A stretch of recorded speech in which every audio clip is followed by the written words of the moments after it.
पार्थिव, आज कप्तानी में चेंज हुआ, भारत के स्टैंड इन कप्तान अजिंक्य रहाणे ने कप्तानी करी। आप कैसे रेट करेंगे उनकी कप्तानी को आज के दिन? आई थिंक अगर बहुत सारी चीज़ें हैं जिसको बहुत पॉजिटिव्स हुई है आज अजिंक्य रहाणे की कप्तानी में।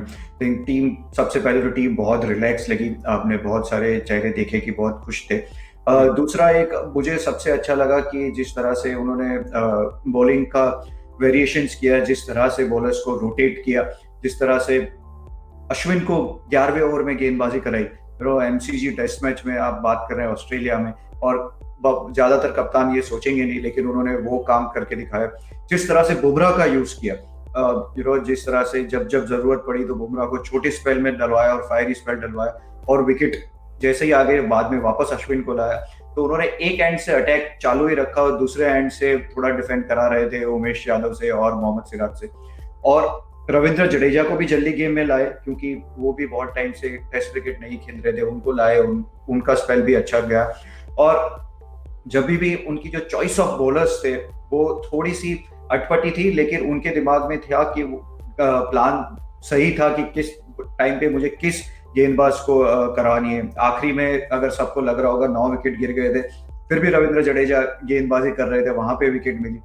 टेल एंडर्स में के लिए प्लान क्लियर था कि हम बाउंसर डालेंगे और यॉर्कर डालेंगे, हटेंगे नहीं कहीं से। तो वो प्लान जो बनाया था उससे स्टिक रहे।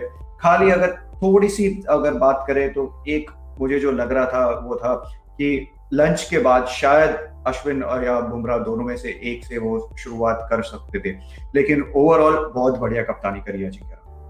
बिल्कुल सही बात है। और वो इन सब फैसलों के साथ साथ वो बड़े रेजोल्यूट, बड़े फर्म लग रहे थे अपने, मतलब वैसे बड़े शांत से रहते हैं अजिंक्य रहाणे, लेकिन कुछ बारी में जब वो अंडर प्रेशर थे, अंडर द पंप थे, बॉलर उनके पास डीआरएस के लिए जा रहे थे, वो बड़े फर्म थे, उनके दिमाग में एक हाँ या ना जवाब था और वो उसी के साथ जा रहे थे। बड़े रेजोल्यूट लगे आज वो। बिल्कुल एकदम श्योरिटी थी उनके बॉलिंग चेंजेस में भी, डीआरएस के डिसीजंस भी जो जो उन्होंने लिए, बिल्कुल अच्छा शांत दिमाग से, और उसमें कोई ऐसे घबराहट नहीं लगी कि क्या होगा क्या नहीं होगा, कोई कंफ्यूजन नहीं थी उनके दिमाग में। जब एक एज लगा कि शायद एज लगा होगा अश्विन की गेंद पे, ऐसा हुआ था, तो उन्होंने डायरेक्ट ऋषभ को पूछा, ऋषभ ने बोला मुझे नहीं लग रहा है, और खत्म हो गई बात वहां पे। तो वो एक जो अश्योरेंस था, जो श्योरिटी थी, वो उनकी बॉडी लैंग्वेज में भी दिख रही थी।